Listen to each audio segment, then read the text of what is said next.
Non mais c'est pas si grave. Tu te la répètes combien de fois par jour cette phrase? Quand t'es blessé, quand t'es fatigué, quand quelqu'un dépasse tes limites. C'est pas si grave. Non mais je dramatise. Oh les autres ont bien pire, j'en suis sûre. Et à force de le répéter, t'as fini par y croire. Dans la vidéo précédente, on a parlé de l'effacement valorisé. Autrement dit, comment on t'a récompensé pour t'oublier. Aujourd'hui, on passe à l'étape d'après, celle où tu commences à douter de tes propres ressentis. Cette étape, c'est la minimisation de toi.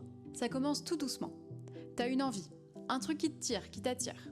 Et avant même de la formuler, il y a une voix dans ta tête qui dit « Non mais c'est égoïste vouloir ça. » Pareil, t'as une émotion, un truc qui monte. Et la voix, elle revient. « Tu dramatises, c'est rien. Calme-toi un peu. » T'as un besoin, un vrai. Et la voix, elle conclut. « Les autres en ont plus besoin que toi. » Ce doute, il revient comme un réflexe. Avant même de ressentir quelque chose, tu le filtres, tu scannes. Est-ce que j'ai le droit de ressentir ça? Est-ce que c'est légitime? Est-ce que les autres vont trouver que j'exagère? Ça, c'est de l'autocensure émotionnelle. Et c'est tellement drainant. Mais le pire, c'est pas les attentes réelles que les autres ont de toi. Le pire, c'est les attentes que t'imagines que les autres ont de toi.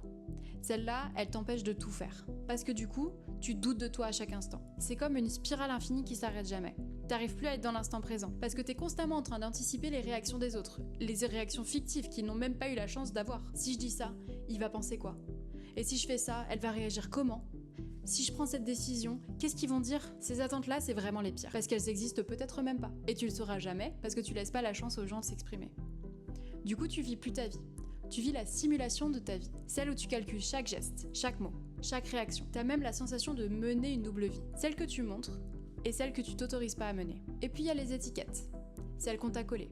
Et celle que tu t'imposes, la forte, la responsable, celle sur qui on peut compter. Et toi, avec ces étiquettes, t'essayes de t'ajuster, t'essayes d'y correspondre. Être assez patiente, assez disponible, assez compréhensive, assez performante, une assez bonne maman. Sauf que tu l'es jamais. Jamais assez. Parce que la barre, elle monte à chaque fois que tu l'atteins. Perso, j'étais l'oreille attentive. Celle qui était toujours là pour les autres, sans jamais créer l'espace de me demander ce dont moi j'avais besoin. Je déplaçais des montagnes et je niais mon besoin de repos pour remplir le vide. Tu réfléchis par rapport à ce que tu penses que les autres attendent de toi, par rapport à l'image que tu vas leur renvoyer. Et en faisant ça, tu perds la connexion à toi.